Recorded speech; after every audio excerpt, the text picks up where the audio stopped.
Hi everyone! Planting your vegetable garden can feel overwhelming at times, but it doesn't have to be a daunting task. With the easy steps I'm going to show you today, you'll learn how to plan your best and most productive vegetable garden ever so you can grow tons of veggies like these, whether you're a beginner or a seasoned pro. Step number one when planting your vegetable garden is to plant part of it close to your house. It makes it a lot easier to step outside and harvest vegetables for a meal. It's also really fun to see your garden from your house, and it's a lot easier when it's close to your house to water, maintain it, and spot any problems before they get out of hand. Step two to planting your best vegetable garden ever this year is sun exposure.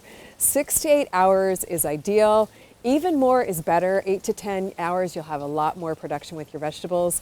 And if you're not too sure where to place your garden, stake out an area of your yard and then just keep an eye on it over the day. See where the shadows fall from the trees or surrounding structures. And the area that is the sunniest spot is the ideal area for your raised beds or your containers. And also keep in mind, the 6+ hours of sunlight doesn't have to be consecutive.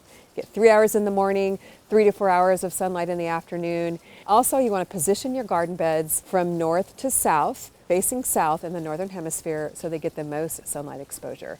And also keep in mind throughout the seasons that the sunlight will vary. The sun is lower in the sky in the fall and the winter time, higher in the sky in the summer, which means your garden will get more sun at that time of the year. Strategic placement of your vegetables for maximum sun exposure is also really important so you can grow the most veggies possible.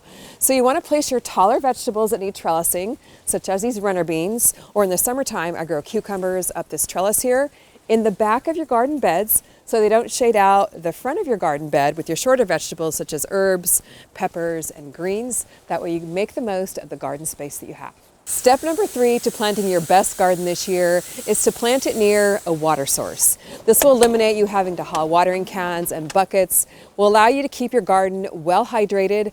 A well hydrated garden is a productive garden, is going to help you grow a lot of vegetables. Being near a water source will also make it a lot easier to install drip irrigation. So the water gets right to the roots of the plants where it needs it the most.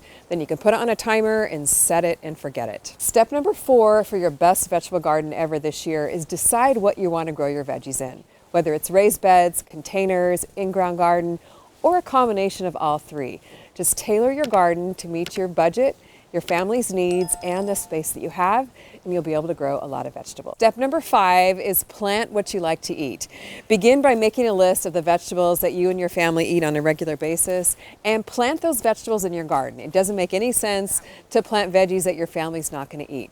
That being said, don't be afraid to include some brand new varieties that you've never tried before.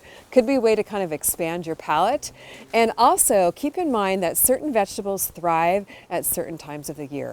You want to plant the cooler weather vegetables that enjoy temperatures under 75 degrees in the early spring and fall, and frost-free zones in the winter, and plant the warm weather vegetables like tomatoes, peppers, eggplant, and cucumbers in the summer months because they thrive between 70 and 90 degrees. That way you're going to get the most possible vegetables out of your garden. Follow these easy steps now at the beginning of the gardening season, and you're sure to have your best vegetable garden ever this year with plenty of fresh, tasty vegetables for you and your loved ones to eat. I cover all this in more detail in my books, and you'll also find our seed collections over at CaliKimGardenandHome.com. And make sure you comment below and let me know what you're excited about growing this year in your vegetable garden. Thanks for watching. We'll see you in the next video.